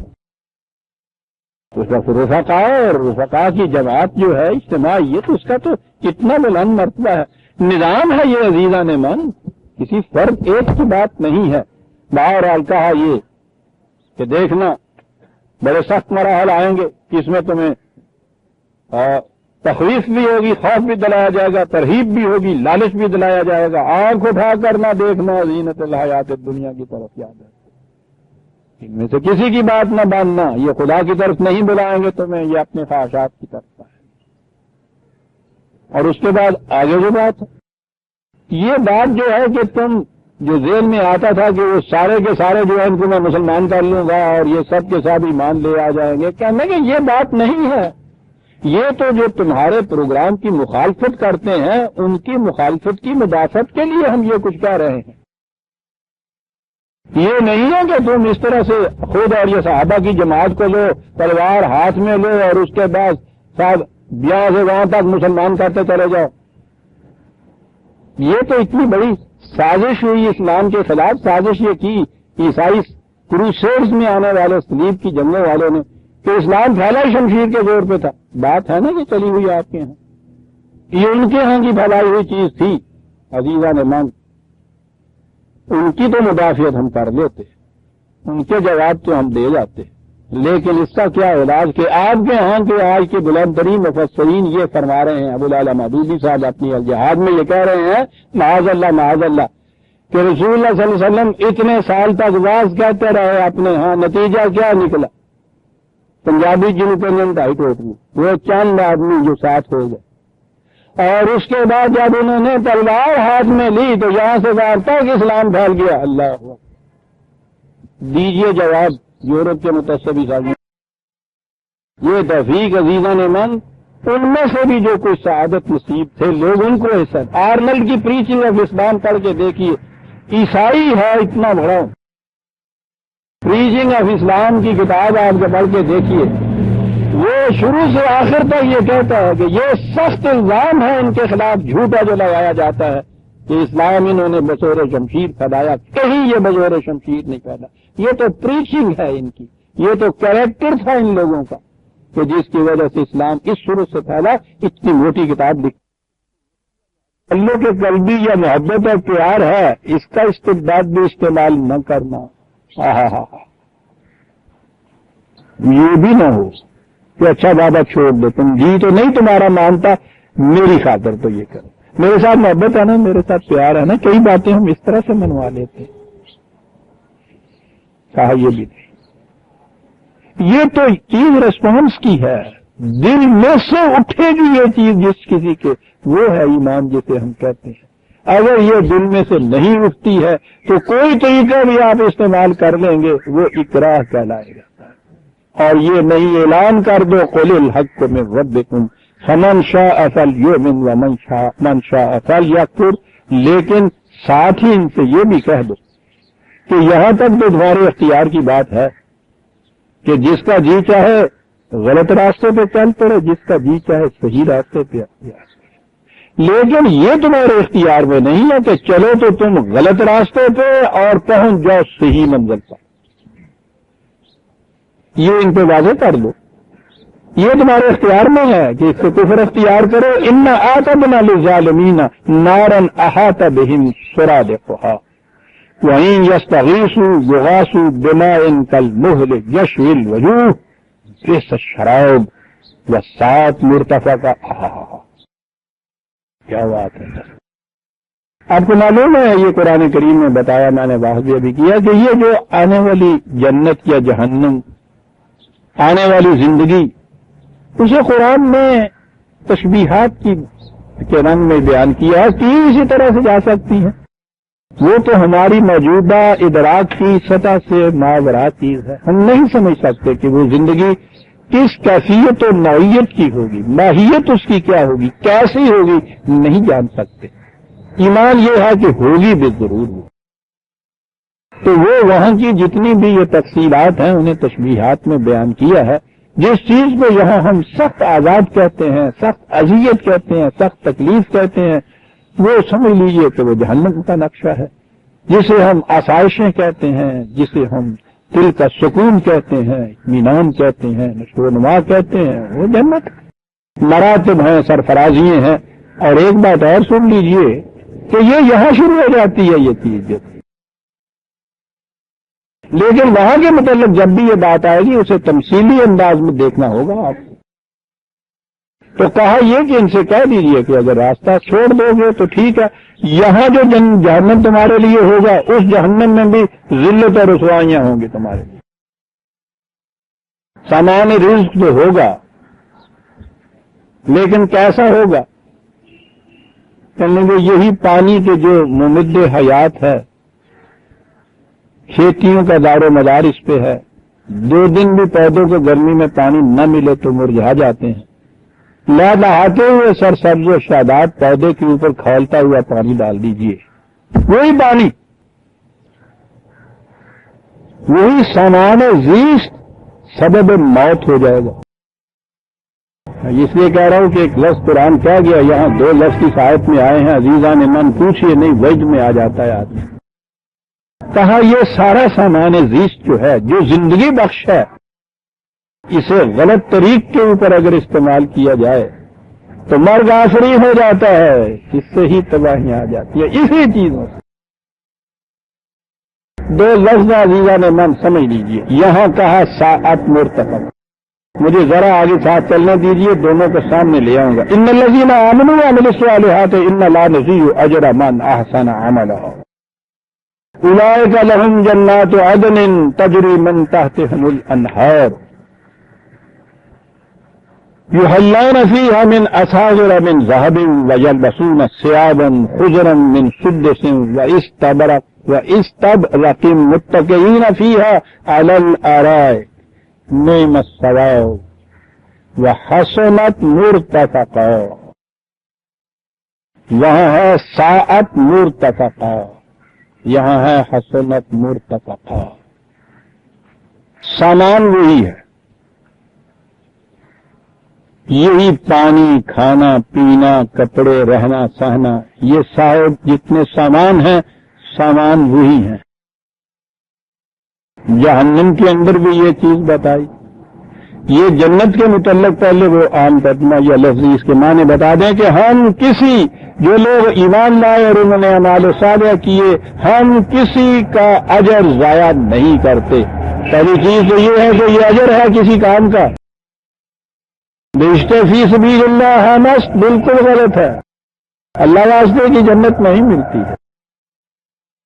اور وہ تو بہرحال خوددار انسان کے نزدیک تو وہ خیرات کے ٹکڑوں کو لی ہوئی، تو اقبال ہی کہتا ہے کہ وہ جنت کس کام کی، جنت تیری اس پر ہے تیرے خون جگر میں. یہ خون جگر سے حاصل کی ہوئی جنت ہی اس قابل ہوتی ہے کہ اس میں فخر سے انسان رہے. آب رشتے کے خدائے میں تو بخشت ہونا ہیچ بخشیش کے طور پہ اگر سراب کے طور پر جنت بھی تجھے ملتی ہے تو کچھ نہیں. تا جزائے عمل تست جنا چیز ہست. ہاں تیرے اپنے کام کے بدلے میں کوئی چیز وہ ملتی ہے پھر یہ جنت ہے کچھ شے قابل قبول. قرآن نے اسی لیے ہر مقام پہ نعم اجر العاملین لا نضیع اجر من احسن عملا ہر جگہ یہ کہا ہے کہ یہ تمہارے ہی اعمال کا فطری نتیجہ ہوگا. یہ اسی کی جزا ہوگی جو تمہیں ملے گا, اسی کا صلہ ہوگا جو تمہیں دیا جائے گا. تاکہ یہ جزا اور یہ صلے اس کے قانون کے مطابق ہوتے ہیں. ذرا سا احسان اس کے اوپر بھی وہ نہیں رکھتا. بھائی تمہارے ہی اعمال کا یہ بدلہ تھا. یہ بات اتنا ہی ہے کہ ہم اچھا معاملہ کرنے والے ہیں, ہم اس میں ڈنڈی نہیں مارتے, اس میں کھوٹ نہیں پیدا کرتے, صحیح اجر دے دیتے ہیں. لیکن ہے یہ تمہارے ہی اعمال کا اجر. یاد ہے پچھلی دفعہ میں نے یہ کہا تھا کہ یہ جسے آپ یہ حقوق اور ذمہ داریاں کہتے ہیں, قرآن کی روح سے کوئی حق متعین نہیں آپ کا ہوتا, مسلم نہیں ہوتا تا وقت کے پہلے آپ ذمہ داری ایک پوری نہ کر لیں. پہلے اپنی ذمہ داری کو آپ پورا کریں جو آپ نے لی یا آپ کے سپرد کی گئی ہے. جب وہ پورا ہوگا تو اس سے آپ کا ایک رائٹ اسٹیبلش ہوگا. بات تفصیل طرف چلی جائے گی اور میری کتاب آ رہی ہے, اس میں آپ دیکھیں گے. کبھی آپ نے اس پہ غور نہیں کیا کہ ایا کا نعبد اور اس کے بعد ہے ایا کا نستعین. ہم تیرے احکام کی, تیرے قوانین کی اطاعت کرتے ہیں, اس کے مطابق یہ سارے کام کرتے ہیں, یہ ذمہ داریاں پوری کرتے ہیں. جو شخص یہ کہتا ہے آگے کہ میں یہ کر آیا ہوں جی یہ پوری ہوئی ہے, اسے حق حاصل ہے کہنے کا ایا کا نستعین. اب ہم تجھ سے اس کی مدد مانگتے ہیں. جو ایا کا نعبد نہیں کہتا یا نہیں کر کے آتا اس کو حق حاصل نہیں ہے ایا کا نستعین کا کہنے کا. اور اب کہتا پھر صاحب مانتا کون ہے, سنتا کون ہے؟ اس مزدور نے دن بھر یہاں کام ہی نہیں کیا, وہ شام کو مزدوری لینے آپ کے پاس کیسے آ جائے گا, دھکے دے کے آپ نکال دیں گے. ایا کا نعبد کرنے والے کا حق ہے کہ وہ آگے کہ ایا کا نستعین, اور پھر وہ جو دینے والا ہے وہ کہا کہ ہاں ہم مستعان ہیں. یوں ہوتی ہے استعانت. بات یہ ہوئی تھی کہ ہر ریسپانسبلٹی جو آپ پوری کرتے ہیں وہ ایک رائٹ اسٹیبلش کرتی ہے. اس دور کے اندر جو فساد مچ رہا ہے ساری دنیا میں وہ یہ چیز ہے کہ حقوق حقوق حقوق rights rights rights rights rights سکھایا جاتا ہے ہر ایک کو. ریسپانسبلٹی اور ذمہ داری کا کوئی سبق نہیں دیا جاتا. نتیجہ فساد ہے. First responsibility then a right accrues, اس کے ڈسچارج کرنے سے ایک فطری طور پہ حق آپ کا متعین ہوتا ہے. لا نضیع اجر من احسن عملا, اجر ہم ضائع نہیں کرتے. اولئک لہم جنات عدن, وہی پھر جنات عدن رہنے والی سدا بہار خزانہ آشنا. اور پھر یہ دیکھیے کیا کیا سامان یہاں, ہر وہ چیز جو ملا نے یہاں حرام قرار دی ہوئی ہے وہ جنت میں خدا ان کو دیتا چلا جاتا ہے. ملاحظہ کرنا, سننے کے کڑے پہنائے جائیں گے. اب تو ہمارے ہاں یہ رواج نہیں ہے. اس زمانے میں ایران کی مملکت میں سب سے بڑا منصب جس کو دیا جاتا تھا اس کو ایک شاہانہ کنگن پہنایا جاتا تھا, کڑا. مغلیہ سلطنت میں بھی یہ موجود تھی چیز. یہ ان کے ہاں کا یہ اساور جو ہے چیز, کنگن والے نو رتن جس طرح سے کہا گیا تھا نا اکبر کے دربار میں, یہ بلند ترین سرفرازیوں کی علامت ہوتی تھی وہ کنگن کا. قرآن نے یہ ساری چیزیں تشبیہ کی, یعنی عربوں کے ذہن میں جو چیزیں وہاں انتہائی آرائش اور زیبائش اور سرفرازی اور منصب اور عزت اور جہاں کی وہ دیکھ رہے تھے نا ایران کی مملکت میں، رومان کی مملکت کے اندر، اور یہ بیچارے انتہائی ان کا عیش تھا گیہوں کی روٹی، جس کے معنی ہے عیش کے تو معنی ہے نا گیہوں کی روٹی، یعنی جب ان کو گیہوں کی روٹی ملتی تھی تو یہ کہتے تھے راوی آج لکھتا ہے، جس پر ان کی یہ صورت ساری عمر کھجوروں کی گٹھلیاں ہی کھاتے ہوئے، کہیں 4 درخت کھڑے ہو گئے تو اس کو باغ کہہ لیا، ذرا سا پانی کہیں چشمے کا ہوا تو نہر کہہ دیا۔ ان کے نزدیک یہ جو دائیں بائیں جو بڑی تہذیبیں تھیں ان میں جو کچھ یہ دیکھتے تھے وہ نقشہ تھا ان کے سامنے۔ جھلسے ہوئے صحرا کے مارے ہوئے بیچارے یہ بدو ٹینٹ میں رہنے والے، ان کو جو کہا جائے کہ ایسے باغات جن میں کبھی دھوپ ہی نہیں آئے گی اور جن کے پتے خشک نہیں ہوں گے، سبحان اللہ، پانی ایسا جو ختم ہی نہیں ہوگا، رواں دواں چلے گا، ایسے پھل صاحب وہاں۔ اور اتنی سی بات نہیں، وہ ایران کے جو تم وزراء کو دیکھتے ہو پڑے تنگن پہنے ہوئے خدا کے ہاں سے، وہ بھی ملیں گے۔ اچھا جی، یلبسون ثیابا خضرا من سندس، ریشمی کپڑے، حریر و اطلس کے بستر، نرم و نازک گدے، صوفے، فرش نہایت اعلیٰ درجے کے قالین کے، فیہا علی الارائے کے، تکیے لگے ہوئے، آسائش میں، یعنی وہ جو تصور پورا تھا نا ان کے ذہن میں پرانی بادم دینی یقین کا پورا دیا۔ یہ کیا کہ مثلا جنت یوں مثال کے طور پہ ہم یہ بات بتا رہے ہیں، وہاں جا کے سچو جی یہ نہ کہہ دوں کہ صاحب لاؤ کپڑا وہ ریشمی جو تم کہتے تھے، اور بتائیے درجی کہاں ہے۔ یعنی یہ سارا تصور دیا ہے۔ میں کہہ یہ رہا تھا کہ یہ ساری چیزیں زندگی کے سامان زیست جن پہ دار و مدار ہے زندگی کا، اور زندگی کے بعد جن چیزوں پہ آسائش کا، آرائش کا، زیبائش کا دار و مدار ہے، یہ سب چیزیں یعنی مادی کائنات کی ہر وہ چیز جو انسان کی دل پسند کی ہے، یہ تمام چیزیں یہاں وہ آئے 2 لفظ عزیزان نے کہا ان کی حیثیت اور ان کی کیفیت کیا ہے۔ عزیزان ایمان غور سے سنیے گا، اس کو یاد رکھیے گا ان 2 لفظوں کو کہ کیا کہا گیا ہے۔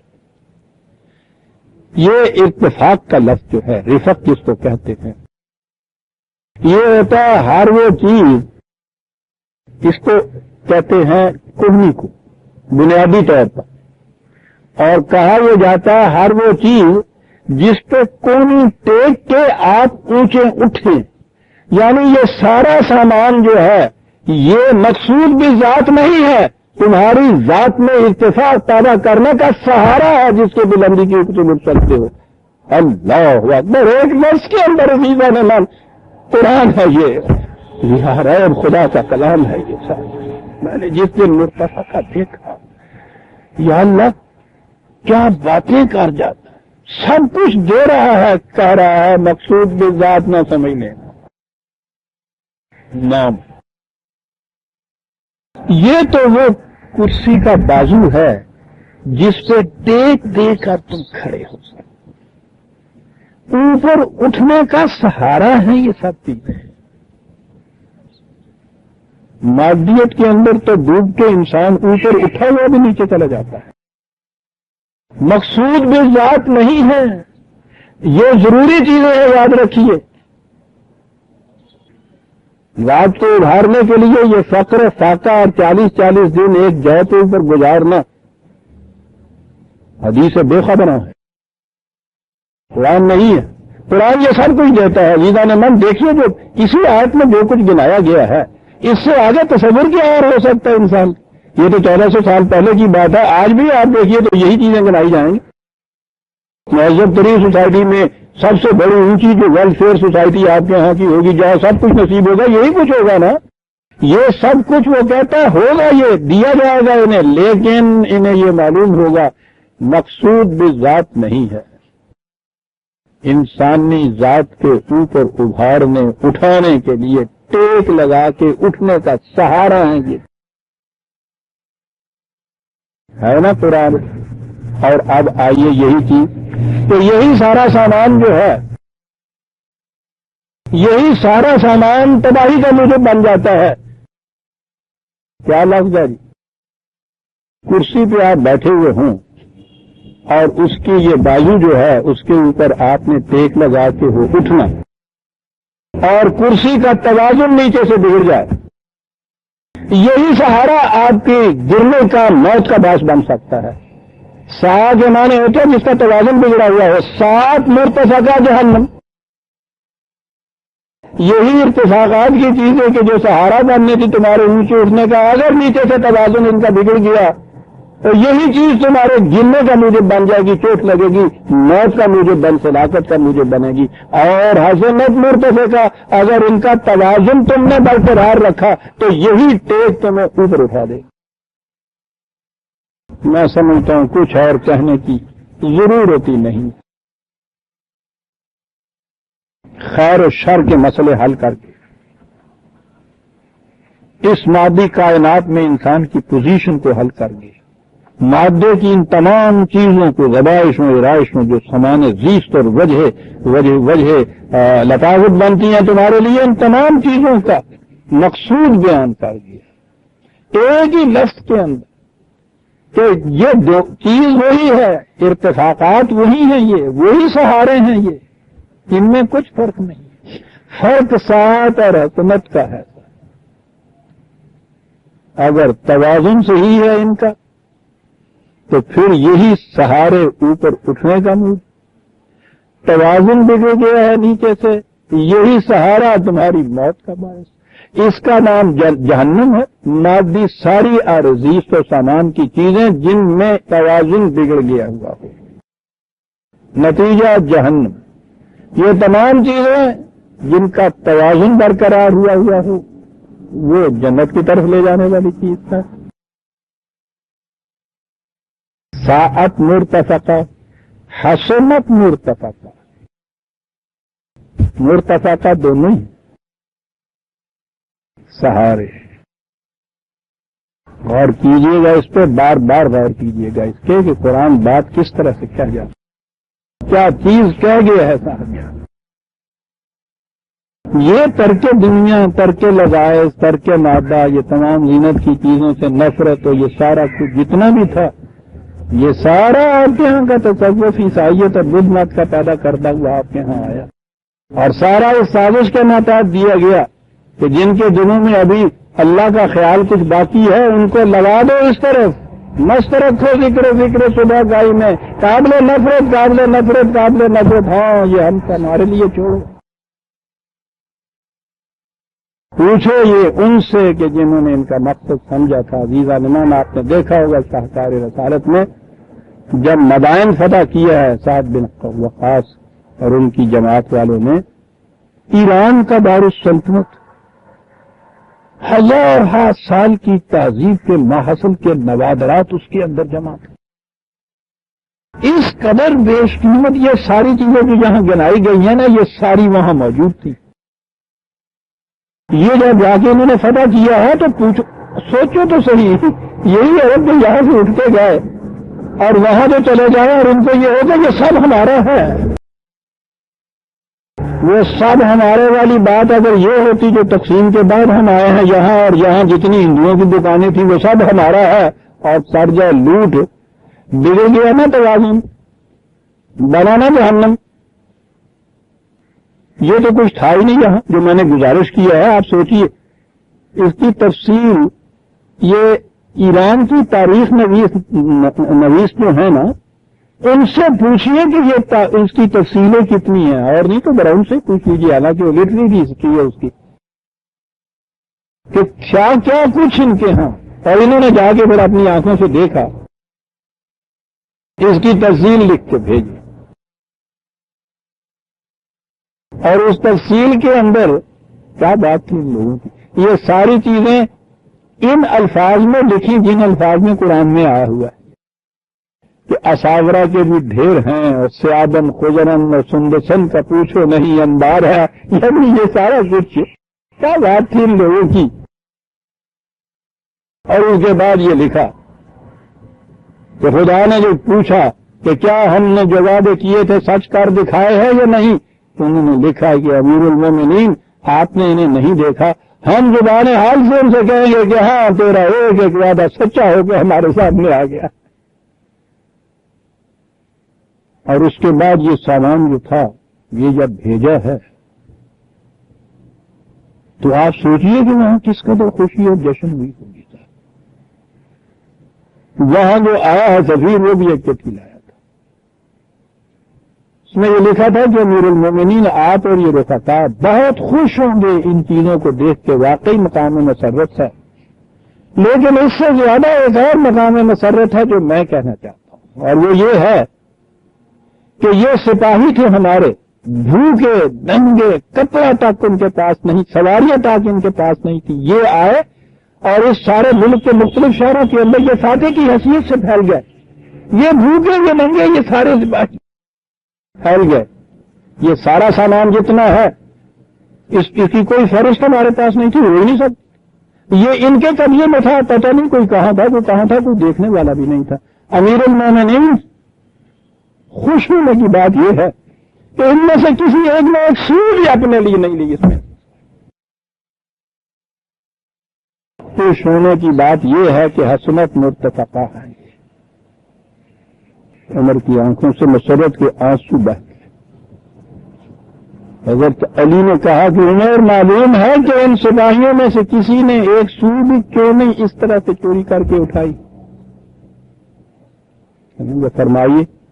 کہنے لگے اس لیے کہ ان کا امیر المومنین جو ہے وہ ایک سو نہیں لیتا ہے غلط بات کے اوپر، اس لیے اس کی رعایا کی ہے.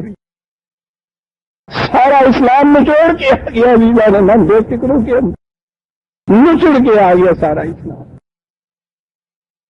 اب بتا دیا کہ حسنت مرتفقہ کیا ہو، اس سے زیادہ ارتفاقات کی اور چیزیں کیا ہوں گی دنیا میں. حسنت اس لیے بنی ہے صاحب، ان کے مزاج کا توازن نہیں بگاڑا ان چیزوں، اور نیچے اثر اس لیے تھا جو انہوں نے وہ بات کہہ دی کہ یہ اس لیے ہوئی ہے کہ ان کے امیر المومنین نے بھی کبھی ایک سوئی تک بھی غلط انداز سے باطل طریق سے نہیں دی. اس کا یہ اثر ہے جو نیچے جا کے پہنچتا رہتا ہے. اسے کہتے ہیں جنت. یہ تھے وہ صحابہ، یہ تھے وہ ساتھی رسول اللہ کے، اور یہ ہیں جو جنت میں جانے کے مستحق ہیں، جنہوں نے یہ ذمہ داریاں جو پوری کی ان کا حق ہے یہ جو کچھ کہے. اور یہ دونوں چیزیں آپس میں آمنے سامنے لانے کے بعد فوراً قرآن پھر ایک محسوس مثال کی طرف آ گیا. اور تمہیں بتائیں کہ یہی چیزیں سات مرتفقہ کیسے بنتی ہیں، حسنت مرتفقہ کیسے بنتی ہے. وضرب لہم مثلا رجلین، مثال کے طور پر کوئی بات بتاؤ. دو آدمی تھے بھائی، کیا ہوا تھا، بات بہت اونچی تھی، جھٹ آ گیا ان کی سطح کے اوپر. دو تھے آدمی، جن ساڈے انہوں نے ایک سی بادشاہ، مثال یوں ہوتی ہے. دو تھے آدمی، ایک ان میں جو تھا بڑے سرسبز و شاداب، دو باغ انگوروں کے باغ گرد گرد ان کے، ہاں باہر کی جگہ کھجوروں کے بڑے بڑے لمبے درخت، بڑے عمدہ خوشے. اس میں درمیان میں جو جگہ اس کی تھی اس میں کھیتی لہلہا رہی ہے. کلتا الجنتین آتا تو فلاحا، دونوں باغ سرسبز و شاداب، ہمیشہ بہت پھل دینے والے، کوئی کمی کسی قسم کی نہیں وہ رکھتے تھے. ان کے نیچے پانی کی نہریں جاری، اور بڑا مالدار ہو گیا وہ شخص کچھ عرصے کے بعد. دو تھے وہ، اس کا ایک ساتھی تھا وہ غریب آدمی تھا. وہ فقال لصاحب ہی وہ ہوا جو حاضر ہو، باتیں کرتے تھے آپس میں، جا رہے تھے، وہ کہا جو حاضر ہو آپس میں باتیں کرتے ہوئے، انا اکثر من کا مالوں گا جو نہ کرا. اس نے کہا کہ وہ ذرا دیکھ کے چل برابر قدم اٹھا رہا ہے، دیکھتا نہیں میرا کتنا مال ہے، اور پھر دیکھتا نہیں کہ میرا جتھا پارٹی کتنی مضبوط ہوگی اس مال کے زور کے اوپر. یہ حاضر میں تو برابر کی باتیں ہو رہی تھی. وہ اتنا بھی برداشت نہیں کر سکا کہ میں ایسے تو کہتا ہوں یہ بھی تو ہی کہے. کہاں سمجھ کے بات کرو، دیکھتا نہیں ہے کتنی دولت. ودخل جنتہ وہو ظالم لنفسہ، باغات تو ہرے بھرے تھے، اس میں تو اس نے کچھ کمی نہیں کی تھی. اپنے آپ سے جو زیادتی کی تھی یہ اس کی نگاہ میں نہیں تھا. قال ما اظن ان تبید هذه ابدا، اس نے کہا ہوگا نا کہ میاں اس کے ساتھ ہی حسن اخلاق کا بھی خیال کرو، یہ بھی دیکھو کہ یہ سب کچھ تمہارا اپنا نہیں ہے، اس میں تم دیکھو تو صحیح کہ خدا کا دیا ہوا کتنا حصہ ہے، اسے ذہن میں رکھو۔ یہ بات جو ہے یہ اس قسم کا یہ فخر اور غرور اور تکبر اس کے اوپر نہ کرو، اپنے برتے میں رہو، یاد رکھو کہ یہ اس کا دیا ہوا۔ یہ نہیں ہو سکتا کہ حالات ایسا تغیر پیدا کریں کہ یہ سارے کا سارا ضائع ہو جائے، معذم ہم تو نہیں رہا جائے، یہ بتاؤ بالکل نہیں تھا، بڑا انتظام کر رکھا ہے، کبھی ضائع نہیں ہو سکتا، کبھی برباد نہیں ہو سکتا۔ ومعذم میں شہادہ کا ہونا تھا تو یہ جو کچھ کہا جا رہا ہے کہ خیر یہاں نہیں تو قیامت میں صحیح، وہاں جا کے یہ چیزیں جو ہے اس میں جو ظلم کر رہے ہو تم، زیادتیاں جو اس بنا پہ کر رہے ہو، اس کے لیے ہوتا ہے، میں نہیں سمجھتا کوئی اس قسم کی بات ہوگی، اور اگر ہوگی بھی بڑی عجیب چیز یہاں یہ لایا ہے قرآن۔ یہ تو وہ ہے نا جنت قرآن کی، خدا کی جو اعمال کو تل کے ملتی ہے۔ ایک جنت ملا بھی بیچتا ہے، جو جی میں آئے کرو، ایک حج کا رہا ہو، زمزم کے پانی سے ایسے دھلے تو جیسے ماں کے پیٹ سے آج ہی پیدا ہوئے، چل بھائی، پچھلے سارے تو ہوتے گئے، اگلے بارے کر کے پھر اسی طرح نہ توڑ جائے، نہیں جا سکتے کوئی بات نہیں ہے۔ اور ایک مسجد جہاں بنوا دیجیے، چونے مٹی کی مسجد بنوائیے، اللہ تعالیٰ موتیوں کا گھر جنت میں دے دے گا۔ جنت بکتی ہے یہاں، یہ کس کے لیے بکتی ہے؟ کون جائے گا حج کرنے کے لیے؟ جس کے پاس 7-8 ہزار 10,000 روپیہ ہوگا، غریب تو نہیں جا سکتا۔ کون مسجد جو ہے بنا کے دے گا؟ وہی جس کے پاس اتنا مال ہے نا، یہ جنت بکتی۔ آج کی بات نہیں ہے، بات شروع سے چلی آ رہی ہے۔ یہ تو ابلیس آدم کے ساتھ ہی یہاں آ گیا تھا نا، یہ جنت فروش۔ سنیے عزیزان من کیا کہتا ہے، کہتا ہے اول تو میں یہ سمجھ لیجیے کہ میرا خیال ہے کہ یہ یوں ہی وہاں نہیں ہے، قیامت محمد والی بات۔ اور اگر جیسا تم کہتے ہو یہ واقع ہوا، سنیے والا ان وقت ربی لأجدن خیرا منها منقلبا، تو مجھے یقین ہے کہ جو کچھ میں نے وہاں یہاں اس کے نام پہ جو مجھے کہا گیا ہے اور میں خرچ کرتا گیا ہوں، اللہ چاہے اس سے بھی بہتر جنت ملے گی۔ ہاں، تم یہاں بھی دھکے کھا رہے ہو، وہاں بھی دھکے کھاؤ گے۔ غریب آدمی تو ان کے معیار کے مطابق کوئی نیکی کا کام کر ہی نہیں سکتا، وہ بیچارہ اسی لیے خالی نفل پر چھوڑتا ہے کہ پیسے پہلے بھی ہوتا ہے بولنا اس سے، لیکن وہ خالی نفلوں پہ چور جنت یہ نہیں دیتے نا۔ وہ تو جہاں جو 10 دیتا ہے، 1 دیتا ہے تو یہاں 10 دیتے ہیں، وہاں 70 دیتے ہیں، دینا جو 20 دیتا ہے، جو یہاں یہ پیسہ خرچ کرتا ہے اس کے بدلے میں وہاں جنت ملتی ہے۔ تو غریب آدمی تو بیچارے اپنے پاس نہیں ہوتے تو اس نے خرچ کہاں کرنا ہے ساتھ۔ یہ ہے وہ جو ان کو فریب نفس غلط فہمی میں مبتلا رکھا جاتا ہے۔ اور یہ یوں جہالت نہیں ہے، آپ دیکھتے ہیں نا جو قرآن نے یہ کہا تھا کہ جب یہ حصے بڑھتے ہیں اس کے اوپر رکھتے ہیں تو اس کے بعد یہ کہتے ہیں کہ صاحب یہ جو ہے نا یہ تو حصہ خیر ہمارا ہوا اور یہ ہوا دیوتاؤں کا، اور اٹھتے وقت وہ بھی اپنی جھولی میں ڈال کے لے جاتے ہیں۔ قرآن ختم کچھ تکے ہے نا، وہ سارا کچھ مردے واسطے ہوں گا نا، وہ رکھے ہوں گے ٹھیک لگا کے، تو پھل بھی، فروٹ بھی، وہ تھے وہ کھانا بھی، پھر وہ کپڑے بھی، اس کی جوتی بھی، وہ نالا برانڈا پگڑی، جو کچھ وہ پہنچا سارا کچھ، سرمے سلاریاں بھی، یہ سارا کچھ جو ہے یہ سارا اس مردے کے لیے ہوتا ہے نا۔ وہ دعا کی جاتی ہے اور اس کے بعد یہ کہا جاتا ہے کہ یا اللہ یہ سب کچھ جو کچھ ہی ہے اس کا ثواب اسے بچا دے، اور سارا کچھ جو نہیں ہے وہ ملا جائے۔ کیا بات ہے، یہ آج کی بات نہیں، آپ کو معلوم ہے نا، یہ پورا نام نہیں ہے نا کہ یہ حصے لگا لیتے ہیں اور اس میں یہ کر دیتے ہیں کہ ہاں ٹھیک ہے صاحب یہ تو گیا ہمارا دے دیا وہ 100 روپیہ ملا میں بڑا الگ دیں گے آگے نے، آج بھی وہ دیتے ہیں اس کو الگ بھی مودی صاحب کو، اور اس کے بعد یہ لوگ کہتے ہیں نا یہ خدا کا یا دیوتاؤں کا حصہ ہے، اس کے بعد یہ بھی خود ہی لے جاتے ہیں۔ یہ ہے وہ جو میں نے کہا ہے کہ یہ جو مالدار کے لیے جنت جو یہ دیتے ہیں، قدم قدم پہ یہ وعدہ دیتے ہیں، وہ اس لیے ہے کہ ان کے ہی مال کے اوپر تو یہ آپ سامان ایسے خریدتے ہیں اپنے لیے۔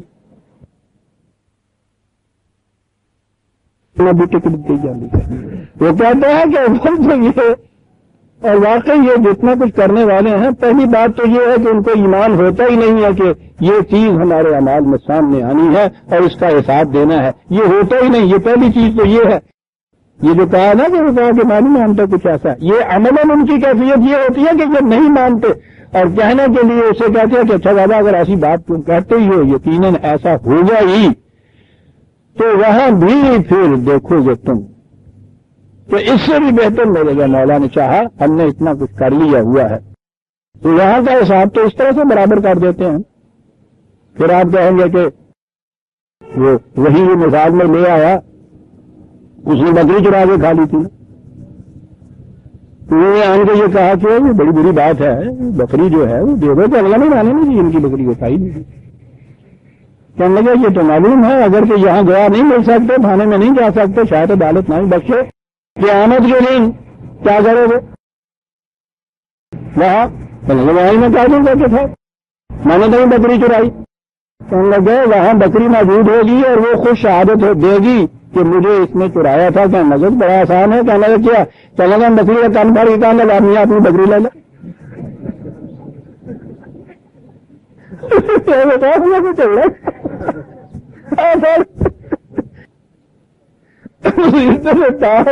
بکری مارنا عزیزان من، قرآن نے کہا تھا کہ آیات اللہ کو مذہقہ نہ بناؤ، انہوں نے جنت فروشوں نے مذہقہ بنا دیا دین کو عزیزان من۔ جو جی میں آؤ کرتے چلے جاؤ، جو جس طرح سے جی میں آؤ مال جمع کرتے چلے جاؤ، سال کے بعد اس میں سے 40واں حصہ اگر ہمیں دے دو، وہ اس کے بعد وہ روایت بیان کر دیتے ہیں معاذ اللہ کہ حضور نے فرمایا باقی سارا مال جو ہے پاکیزہ ہو جاتا ہے، یاد لا۔ اور بس تو خود اپنی طرف سے یہ جتنا جی چاہے کہو، اس ذات اقدس و احمد کو تو نہ کہو جو زندگی میں حیات عرضی کے آخری لمحے میں بیٹی سے کہہ رہا ہے کہ فاطمہ یہ نہ سمجھ لینا کہ محمد کی بیٹی ہوں چوٹ جاؤں، وہاں تمہارا اپنا کیا ہوا سامنے آئے گا، اس کی طرف منسوخ کیا جاتا ہے کہ 4 پیسے ان میں سے خیرات کے دیے دیے، بالکل نہیں۔ قال له صاحبه وهو يحاوره أكفرت بالذي خلقك من تراب ثم من نطفة ثم سواك رجلا لكن هو الله ربي ولا أشرك بربي أحدا۔ کہا کیا کہہ رہا ہے؟ سب کچھ میرا ہے، میری کاریگری ہے، میں نے سب کچھ یہ کچھ کیا ہے، اللہ کا اس میں کیا ہے؟ کہ مگر اپنی حیثیت تو دیکھ، تو شے کیا تھا، کہاں سے تمہاری تخلیق کی ابتدا ہوئی؟ ایک قطرہ آب، ایک بچہ، بے کس بے بس محتاج حالت کا اپنی زندگی کے لیے، یہاں سے اس نے تمہیں دنیا میں بھیجا، اس کے سامان زیست کے سہارے، اس کے دیے ہوئے نظام کے صدقے میں یہ جو جسم کا ہے، یہ تمہیں ایک متوازی مسلسل ایک انسان بنا دیا، ایک اداور آدمی بنا دیا۔ میں تو یہ کبھی نہیں کہنے کا کہ یہ سب کچھ میری ہی کاریگری کا نتیجہ ہے، قانون نے یہی کہا ہے نا جواب میں، تو مجھ سے یہ کیا کہتے ہو تم کے ساتھ دوسروں کو دو اخلاق کا بھی حصہ، یہ سارا میری ہنرمندی کا نتیجہ ہے۔ تو کہا یہ نہ کہو بابا تم دیکھو تم خود اپنی ہنرمندی کا نتیجہ نہیں ہو، تو یہ تمہاری ہنرمندی کا نتیجہ کیا ہوگا؟ میں کسی دوسرے وقت میں تفصیل اس کی بیان کروں گا، یہ نقطہ ہے ایمان کا حقیقت میں۔ خیر میں تو یہ نہیں کہتا، میں تو یہی کہوں گا کہ ہوا ربی، نشو و نما بھی اسی نے دی ہے، نشو و نما کا سامان بھی وہی پیدا کرتا ہے، ولا اشرک بربی احدا، اس لیے یہ جو سامان ہے نشو و نما اور غیث کا، اس میں تو میں اس کے سوا کسی اور کو شریک کر ہی نہیں سکتا، یہ سارا اسی کا ہے بات، یہ ہے جی ساری بات۔ ولولا اذ دخلت جنت قلت ما شاء الله لا قوة الا بالله ان ترني انا اقل منك مالا ولدا۔ کہتا اگر تیرا نظریہ یہ جو ہے نا کہ باغ میں داخل ہوتا تو یہ کہنے کی بات تھی، کہنے کی بات یہ ہے کہ یہ اس قدر مال و دولت، اس قدر یہ پھل، یہ درخت اور یہ فصلیں اور یہ سب کچھ آنے پر اگر یہ نظریہ تیرا رہتا کہ نہیں اس میں میری تو محنت ہے، فَلَيْسَ لِلْإِنسَانِ إِلَّا مَا سَعَى، مجھے صرف میری محنت جو ہے، مزدور کی مزدوری صرف اس میں سے میرا حق ہے، یہ باقی سارا کچھ اس کا پیدا کردہ ہے، میری صلاحیتیں بھی اس کی عطا کردہ ہیں۔ کہا اگر یہ تو یہ کہتا کہ یہ سارا کچھ قانون خداوندی کی روح سے ہوتا ہے، قوت، استعداد، صلاحیت اس کی عطا کردہ ہے، اس کے سوا کسی اور کی نہیں ہے، تو اس کے بعد پھر یہ تیری ذہنیت نہ ہوتی کہ جس کے پاس یہ مال و دولت نہیں ہے اس کو تو نفرت کی نگاہوں سے دیکھتا، پھر یہ بات پیدا نہ ہوتی۔ یہ وہاں پیدا ہوتی ہے جب تو سمجھتا ہے کہ یہ میری ہے۔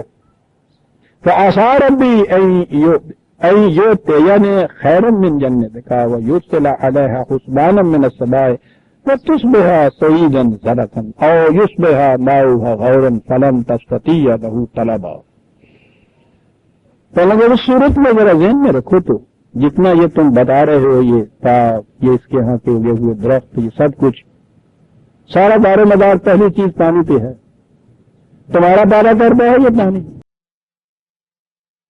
اگر یہ بارانی ہے زمین، خالص بارش پہ دار و مدار،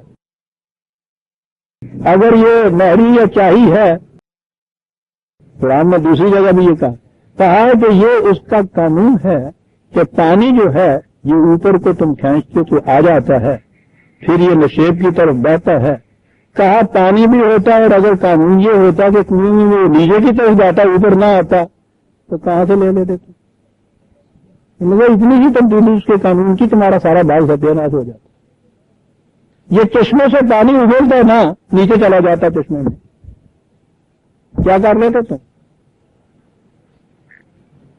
میرے ذہن میں اس دفعہ عزیزان میں کنونشن پہ ایک خطاب کا موضوع یہی رکھنا چاہتا ہوں کہ یہ بڑی اہم چیز ہے جو آپ کے ہاں معاشی نظریہ، معاشی نظام میں بنیادی حیثیت رکھتی ہے۔ میرے ذہن میں اس کی اہمیت، اس لیے میرا خیال یہ ہے کہ میں ایک پورا خطاب اس کے اوپر رکھوں، اور اس سے سارے مسائل حل ہو جائیں گے، یہ جتنے بھی لیے پھر رہے ہیں معاشیات کے نظام کے اور ان چیزوں پہ کہ کیا فرق ہے قرآن کے معاشی نظام میں اور یہ جو آپ کے ہاں کمیونزم یا سوشلزم کے نظام لیے پھرتے ہیں۔ بنیادی کلید یہی ہے بہرحال۔ تو میں اس لیے کہہ رہا ہوں کہ اس وقت میں اتنی تفصیل میں نہیں جاتا، ورنہ بہت لمبی تفصیلیں آ جاتی۔ اس کا نتیجہ یہ تھا کہ جو روش اس نے اختیار کی، زمینیں برباد ہو گئی، بنجر ہو گئی، فصلیں اجڑ گئی، برا حال ہوا۔ شاید آپ یہ ذہن میں رکھیں، جو ہمارے ہاں یہ ہوتا ہے کہ ہاں صاحب اس نے یہ جو چیز خدا کا نام نہیں لیا اجڑ گیا سب کچھ، یہ سب کچھ عزیزان من، یہ خدا کا نام نہیں لیا والی باتیں جو ہیں نا، یہ جو بڑے بڑے ذمہ دار جو ہیں، کبھی جا کے ان کی زمینوں کو آپ دیکھیے کیسے اجڑی ہوئی ہوتی ہیں۔ یہ جو تحدید اب کر رہے ہیں نا ملکیت کی، اس کی بنیادی وجہ یہ بھی بتا رہے ہیں کہ یہ جو اتنے زیادہ ہزاروں مربوں کو یہ رقبے دیے جاتے ہیں، وہ اس میں زیادہ دلچسپی نہیں لے سکتے، وہ اس میں محنت نہیں کرتے، اتنا فراوانی سے ان کے ہاں آ جاتا ہے، وہ اپنے ہاں ڈیرے میں بیٹھے ہوئے ہیں، 10 مراسی کے 20 مصاحب موجود ہے، حقے پہ حقہ چل رہا ہے، تعلق کوٹ رہی ہے، بعض ہاتھ چنے کتیاں دا ڈار ہے، اگلی باتیں اور میں نہیں کہنا چاہتا کہ کیا کچھ ہے، وہ سب اس پہ پڑے ہوئے ہیں، زمینیں برباد ہو رہی ہیں، کچھ مظاہرے لے جا رہے ہیں، کچھ مصاحب لیے چلے جا رہے ہیں، کچھ وہ بیچنے والے منڈیوں میں 50 میں بیچتے ہیں، 25 ان کے پلے ڈالتے ہیں۔ یہ جو چیز ہو جاتی ہے اس سے اجڑتی ہیں یہ سب چیز۔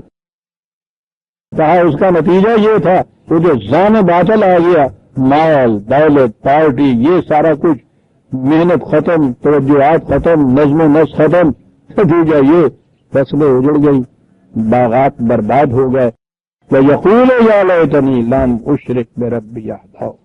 اس وقت یہ بات ذہن میں آتی ہے کہ ہاں یہ ٹھیک ہے، ربوبیت کے مسئلے کے اندر، سامان نشو و نما اور نظام نشو و نما کے اندر اگر یہ چیز شامل نہ کی جائے کہ یہ واقعی خدا کے نظام کے تابع یہ سارا کچھ ملتا ہے، تو اس کا نتیجہ یہ بربادی اور تباہی ہو جاتی ہے۔